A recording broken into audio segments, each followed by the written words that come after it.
இது சிநேகிதி சுபாவின் ஒரு நிமிட கதை. தெருவிலை சுற்றி கொண்டிருந்த நாய் ஒன்று தவறிப்போய் அரண்மனைக்குள் நுழைந்தது. அந்த அறைக்குள்ள நுழைந்த நாய்க்கு அதிர்ச்சி. அங்கே சுற்றியும் நூற்றுக்கணக்கான நாய்கள் இருந்தன. சற்று எரிச்சல் அடைந்து உர் உருன்னு சொல்லுச்சு.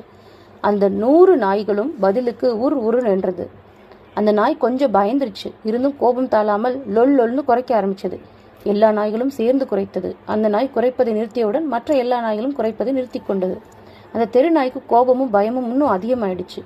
உடனே வெறி பிடித்ததை போல தொடர்ந்து குறைக்க ஆரம்பிச்சது. பதிலுக்கு அந்த நாய்களும் குறைத்தன, மற்ற நாய்களும் குறைத்தன. இந்த நாய் பயத்தின் உச்சத்தில் வெறி பிடித்து தொண்டை கிளிய குறைத்து கொண்டே மயங்கியது. இறுதியில அந்த நாய் பயத்துல இறந்தே போயிடுச்சு. இறந்து போன அந்த நாய் கொஞ்சம் கவனித்திருந்தா தெரியும், தான் நுழைந்தது நூற்றுக்கணக்கான கண்ணாடிகளை கொண்ட அறை என்று. தன்னை சுற்றி இருந்தது தனது பிம்பங்கள் தான் என்று. குறைத்தது சுற்றி இருந்த நாய்கள் அல்ல, தன் குரலின் எதிரொலி என்று.